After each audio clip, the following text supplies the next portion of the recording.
Iran Israel ಯುದ್ಧ ಜಾಗತಿಕ ಮಟ್ಟದಲ್ಲಿ ಸಮಸ್ಯೆಯನ್ನ ತಂದೊಡ್ತಾ ಇದೆ. ಅದರ ಬಿಸಿ ಭಾರತಕ್ಕೂ ಸಹ ತಟ್ಟಿದೆ. ಅದರಲ್ಲೂ ಸಾಂಸ್ಕೃತಿಕ ನಗರಿ ಮೈಸೂರಿನ ಹೋಟೆಲ್ ಮಾಲೀಕರು ಹೈರಾಣಾಗಿದ್ದಾರೆ. ನಾನೀಗ ಮೈಸೂರಿನ ಕುವೆಂಪು ನಗರದ ಐಗಿರಿ ಹೋಟೆಲ್ನಲ್ಲಿದ್ದೇನೆ. ನೀವು ನೋಡ್ತಾ ಇರ್ಬೋದು ಹೋಟೆಲ್ ಹೊರಭಾಗದ ಪರಿಸ್ಥಿತಿಯನ್ನು. ಅಂದರೆ ಪ್ರಮುಖವಾಗಿ ಈಗ ಸಮಸ್ಯೆ ಆಗಿರುವಂಥದ್ದು ಕಮರ್ಷಿಯಲ್ ಗ್ಯಾಸ್ಗಳದ್ದು. ಅಂದರೆ ಒಂದು ಕಡೆ ಬೆಲೆ ಏರಿಕೆ ನಿರಂತರವಾಗಿ ಆಗ್ತಾ ಇದೆ, ಮತ್ತೊಂದು ಕಡೆ ಸಮರ್ಪಕವಾದಂತಹ ಪೂರೈಕೆ ಆಗ್ತಾ ಇಲ್ಲ. ಈ ಹಿಂದೆ ಈ ರೀತಿಯಂಥ ಕಮರ್ಷಿಯಲ್ ಗ್ಯಾಸ್ ಸಿಲಿಂಡರ್ಗಳನ್ನು ಒಂದು ಕೇಳಿದರೆ 5 ಕೊಡುವಂತಹ ಪರಿಸ್ಥಿತಿ ಇತ್ತು. ಯಾವುದೇ ರೀತಿಯಂಥ ಸಮಸ್ಯೆ ಇರಲ್ಲ. ಯಾವಾಗ ಯುದ್ಧ ಆರಂಭವಾಯಿತು ಅವಾಗಲಿಂದಲೂ ಸಹ ಪ್ರಮುಖವಾಗಿ ಅನಿಲ ಪೂರೈಕೆಗೆ ಸಾಕಷ್ಟು ಸಮಸ್ಯೆ ಆಗ್ತದೆ ಒಂದು ಮಾತಿತ್ತು. ಅದು ನಿಜ ಸಹ ಆಯಿತು. ಯಾಕಂದರೆ ಈಗಾಗಲೇ ಕಳೆದ 1 ವಾರದಿಂದಲೂ ಸಹ ಸತತವಾಗಿ ಈ ಒಂದು ಗ್ಯಾಸ್ ಸಿಲಿಂಡರ್ ಸಮಸ್ಯೆಯನ್ನು ಹೋಟೆಲ್ ಮಾಲೀಕರು ಎದುರಿಸ್ತಾ ಇದ್ದಾರೆ.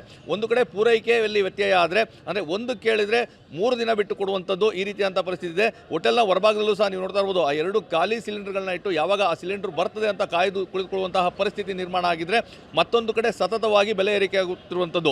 ಒಂದೇ ವಾರದಲ್ಲಿ 1 ಅಲ್ಲ 2 ಅಲ್ಲ 3 ಬಾರಿ ಬೆಲೆ ಏರಿಕೆಯನ್ನು ಮಾಡಿದ್ದಾರೆ. ಹೀಗಾಗಿ ಹೋಟೆಲ್ ಮಾಲೀಕರು ಉದ್ಯಮವನ್ನು ಯಾವ ರೀತಿ ನಡೆಸೋದು ಅನ್ನೋ ಒಂದು ಪ್ರಶ್ನೆ ಈಗ ಉದ್ಭವ ಆಗಿರುವಂಥದ್ದು. ಒಂದು ಕಡೆ ಬೇರೆ ಬೇರೆ ಬೆಲೆ ಏರಿಕೆಗಳಾಗ್ತಾ ಇರುವಂಥದ್ದು. ಇದರಿಂದಾಗಿ ಹೋಟೆಲ್ನ ಬರುವಂತಹ ಉತ್ಪನ್ನಗಳ ಬೆಲೆಯನ್ನು ಜಾಸ್ತಿ ಮಾಡಬೇಕು. ಅದು ನೇರವಾಗಿ ಗ್ರಾಹಕರಿಗೆ ಒಂದು ಸಮಸ್ಯೆಯನ್ನು ತರ್ತದೆ.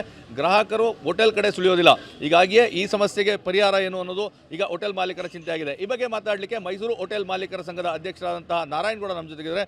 ಸರ್, ಪ್ರಮುಖವಾಗಿ ಯುದ್ಧ ಆರಂಭವಾದ ಮೇಲೆ ಜಾಗತಿಕ ಸಮಸ್ಯೆ ಉಂಟಾಯಿತು. ಹೋಟೆಲ್ ಮಾಲೀಕರಿಗೆ ಹೆಚ್ಚಿನ ಸಮಸ್ಯೆ ಆಗ್ತದೆ. ಅನಿಲ ಪೂರೈಕೆಯಲ್ಲಿ ವ್ಯತ್ಯಯ ಆಯಿತು, ಕಮರ್ಷಿಯಲ್ ಗ್ಯಾಸ್ ಸಿಲಿಂಡರ್ಗಳು ಸಿಗ್ತಾ ಇಲ್ಲ, ಬೆಲೆ ಏರಿಕೆ ಆಗ್ತಾ ಇದೆ. ವಿಪರೀತ ಬೆಲೆ ಏರಿಕೆ, ಇಷ್ಟೊಂದು ಬೆಲೆ ಏರಿಕೆ ಯಾವತ್ತೂ ಆಗಿರಲಿಲ್ಲ. 1ನೇ ತಾರೀಕು ಜಾಸ್ತಿ ಮಾಡಿದ್ರು, ಮತ್ತು 5ನೇ ತಾರೀಕು ಜಾಸ್ತಿ ಮಾಡಿದ್ರು, 7ನೇ ತಾರೀಕು ಜಾಸ್ತಿ ಮಾಡಿದ್ರು. ಪೂರೈಕೆಯಲ್ಲಿ 50% ಕಡಿತ ಮಾಡಿದ್ದಾರೆ ನಿನ್ನೆಯಿಂದ.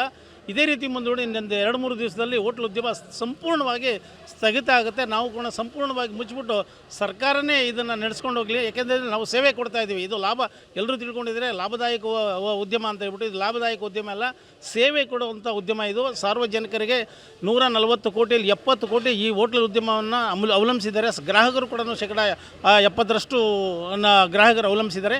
ಇದರಿಂದ ಸಂಪೂರ್ಣವಾಗಿ ಸ್ಥಗಿತವಾದ ಸರ್ಕಾರನೇ ಹೊಣೆ. ಸರ್ಕಾರ ಎಚ್ಚೆತ್ತುಕೊಳ್ಳಿಲ್ಲ ಅಂತಂದರೆ ಹೋಟ್ಲ್ ಉದ್ಯಮ ನಡೆಸೋದು ಕಷ್ಟ, ಮತ್ತು ಗ್ರಾಹಕರು ಕೂಡ ಭಾಳಷ್ಟು ತೊಂದರೆಗೀಡಾಗ್ತಾರೆ ಅಂತ ಹೇಳ್ಬಿಟ್ಟು ಹೇಳಲಿಕ್ಕೆ ನಾವು ಬಯಸ್ತೀವಿ. ಈಗ ಮೈಸೂರು ಹೇಳಿ ಪ್ರವಾಸಿಗರ ಸ್ವರ್ಗ, ಪ್ರತಿನಿತ್ಯ ಪ್ರವಾಸಿಗರು ಬರ್ತಾರೆ. ಹೋಟೆಲ್ ಉದ್ಯಮನೇ ಇಲ್ಲ ಅಂತಂದರೆ ಹೇಗೆ ಅಂತ? ಹೋಟೆಲ್ ಉದ್ಯಮನೇ ಇಲ್ಲ ಅಂತಂದರೆ ಸಂಪೂರ್ಣವಾಗಿ ಸ್ಥಗಿತ ಆಗುತ್ತೆ. ಪ್ರವಾಸಿಗರೇ ಇಲ್ಲ. ಊಟೋಪಚಾರ ಭಾಳ ಮುಖ್ಯ. ಎಲ್ಲೇ ಪ್ರವಾಸಿಗರು ಯಾವುದೇ ಊರಿಗೆ ಹೋದರೂ ಊಟೋಪಚಾರ ಭಾಳ ಅತ್ಯಗತ್ಯ. ಊಟೋಪಚಾರ ಇಲ್ಲ ಅಂತಂದ್ರೆ ಪ್ರವಾಸಿಗರು ಹೋಗೋದು ಎಲ್ಲಿ, ಉಳ್ಕೊಳ್ಳೋದಿಲ್ಲ, ಬರೋದಿಲ್ಲ.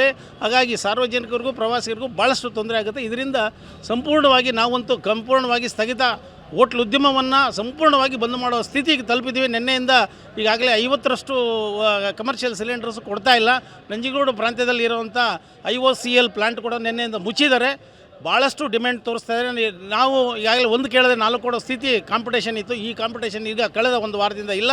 ಇದರಿಂದ ಭಾಳಷ್ಟು ನಮ್ಮ ಉದ್ಯಮಕ್ಕೆ ಭಾಳಷ್ಟು ಸಂಕಟ ಉಂಟಾಗಿದೆ ಅಂತ ಈ ಸಂದರ್ಭದಲ್ಲಿ ಹೇಳಲಿಕ್ಕೆ ನಾವು ಬಯಸ್ತೀವಿ. ಈಗಾಗಲೇ ನಾವು ಹರ್ದೀಪ್ ಸಿಂಗ್ ಅವರಿಗೆ, ಪೆಟ್ರೋಲಿಯಂ ಸಚಿವರಿಗೆ ಈಗಾಗಲೇ ನಮ್ಮ ರಾಜ್ಯ ಹೋಟೆಲ್ ಮಾಲೀಕರ ಸಂಘ, ಮೈಸೂರು ಸಂಘ, ಬೆಂಗಳೂರು ಸಂಘ ಮತ್ತು ತಮಿಳುನಾಡು ಸಂಘದಿಂದ ಈಗಾಗಲೇ ಮನವಿಗಳು ಮಾಡಿದ್ವಿ.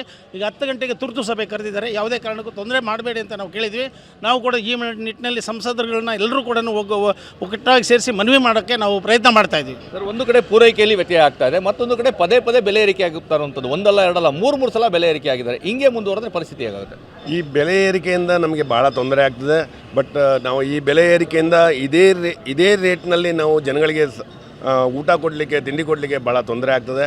ಇದರಿಂದ ಕಸ್ಟಮರ್ಗೂ ತೊಂದರೆ, ನಮ್ಗಳಿಗೂ ತೊಂದರೆ. ಆ್ಯಂಡ್ ಆಲ್ಸೋ ಇದನ್ನು ನಡೆಸೋದು ಹೇಗೆ ಅಂತಲೇ ನಮಗೆ ಅರ್ಥ ಆಗ್ತಾ ಇಲ್ಲ. ಇದ್ರ ಮಧ್ಯೆ ಗೌರ್ಮೆಂಟ್ ಪ್ರವೇಶ ಮಾಡಿ ನಮಗೆ ಸಹಕಾರ ಕೊಡಬೇಕು ಅಂತ ಈ ಮೂಲಕ ಕೇಳ್ಕೊಳ್ತೀವಿ. ಇದು ಹೋಟೆಲ್ ಮಾಲೀಕರ ಮಾತು. ಅಂದರೆ ಸಂಪೂರ್ಣವಾಗಿ ಉದ್ಯಮ ಬಂದ್ ಆಗುವಂತಹ ಪರಿಸ್ಥಿತಿ ಇದೆ. ಯಾಕಂದರೆ ಗ್ರಾಹಕರ ಮೇಲೆ ಹೊರೆ ಹಾಕಲಿಕ್ಕೆ ಇಷ್ಟ ಇಲ್ಲ. ಗ್ರಾಹಕರ ಮೇಲೆ ಹೊರೆ ಹಾಕಿದ್ರೆ ಗ್ರಾಹಕರು ಆಟೋಮೆಟಿಕ್ ಆಗಿ ಹೋಟೆಲ್ ಕಡೆ ಮುಖ ಮಾಡೋದಿಲ್ಲ. ಇದರಿಂದ ಉದ್ಯಮ ಆಟೋಮೆಟಿಕ್ ಆಗಿ ಬಂದ್ ಆಗ್ತದೆ. ಸರ್ಕಾರ ಮಧ್ಯ ಪ್ರವೇಶಿಸಬೇಕು, ಈ ಒಂದು ಸಮಸ್ಯೆಗೆ ಪರಿಹಾರವನ್ನು ಕೊಡಬೇಕು ಅನ್ನೋ ಒಂದು ಒತ್ತಾಯವನ್ನು ಮಾಡ್ತಾ ಇರುವಂಥದ್ದು. ಕ್ಯಾಮ್ರಾ ಪರ್ಸನ್ ರಘು ಜೊತೆ ರಾಮ್, TV9.